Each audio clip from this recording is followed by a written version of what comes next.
हिंदी सक्तीवरून महायुतीमध्ये वैचारिक फूट पडली आहे का याची चर्चा आता सुरू झाली आहे। या चर्चेला निमित्त ठरलंय अजित पवार यांचं हिंदी सक्तीबाबतचं एक विधान। लहान मुलांना पहिलीपासून 3-3 भाषांचं ओझं नको असं मत अजित पवार यांनी मांडलं आणि एक प्रकारे विरोधकांच्या सुरात सूर मिसळला। महत्त्वाची बाब म्हणजे हिंदीच्या मुद्द्यावरून पवार काका पुतण्याचं मत अगदी तंतोतंत जुळतंय। त्यामुळे हिंदीबाबत जाहीर मतप्रदर्शन करून दादांनी सरकारची कोंडी केली आहे का याची चर्चा रंगतेय। पाहूयात। 5वी पासून हिंदी असावं, पहिली पासून मराठी त्यांना शिकावं। अजितदादांनी केवळ भूमिका मांडून होत नाही तर कॅबिनेटमध्ये ही चर्चा का घडवून आणली नाही? माननीय मुख्यमंत्र्यांनी अगोदरच सांगितलं सर्वांशी चर्चा करून आम्ही निर्णय करू। GR मध्ये वा कुठेही पहिलीपासून हिंदी सक्तीचा आत्ताचा निर्णय आहे असं म्हणल्याचं मला आठवत नाही। प्राथमिक शिक्षणात हिंदी भाषेच्या सक्तीवरनं महायुतीत वैचारिक फुटीचे संकेत मिळतात। राज्य सरकारनं आडमार्गानं केलेल्या हिंदी सक्तीवरनं अजितदादांनी मात्र वेगळा सूर अडवला। हिंदीच्या मुद्द्यावरनं अजितदादांनी विरोधकांच्या सुरात सूर मिसळल्यानं अनेकांच्या भुवया उंचावल्या। विशेष बाब म्हणजे पहिलीपासून हिंदी सक्तीविषयी अजित पवार आणि शरद पवार दोघांची भूमिका एकच आहे। लहान मुलांना पहिलीपासनं तिसऱ्या भाषेचं ओझं नको याबद्दल दोनही पवारांचं एकमत दिसतंय। मला असं वाटतं की पहिली, दुसरी, तिसरी, चौथीमध्ये हिंदी असू नये, 5वी पासून हिंदी असावं, पहिली पासून मराठी त्यांना शिकवावं, मराठी लिहिता वाचता त्यांना यावं।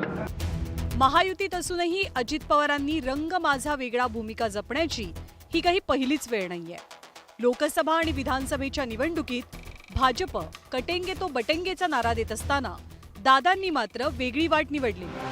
मुस्लिम मतदार किंवा मुस्लिम उमेदवार देण्यासंदर्भात दादांची भूमिका ही भाजप आणि शिवसेनेपेक्षा बरीच वेगळी होती।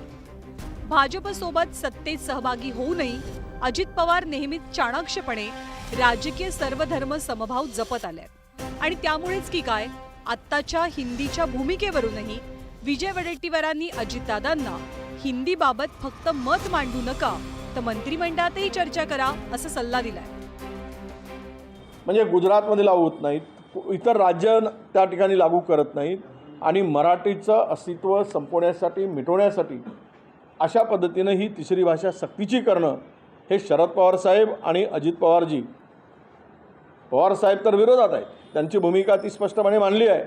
पण अजितदादांनी केवळ भूमिका मांडून होत नाही तर कॅबिनेटमध्ये ही चर्चा का घडवून आणली नाही आणि कॅबिनेटमध्ये यावर चर्चा करून दादा आग्रही का झाले नाही?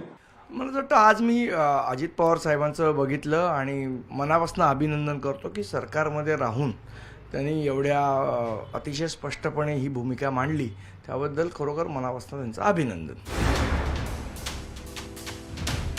अजित पवारांच्या हिंदीबाबतच्या विधानानंतर महायुतीची अडचण झाली नसती तरच नवल।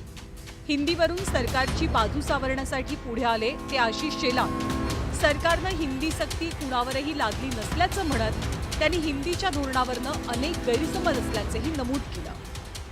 त्यांनी सूचना केली आहे, त्यांच्या सूचनेची चर्चा माननीय मुख्यमंत्र्यांनी अगोदरच सांगितलं सर्वांशी चर्चा करून आम्ही निर्णय करू।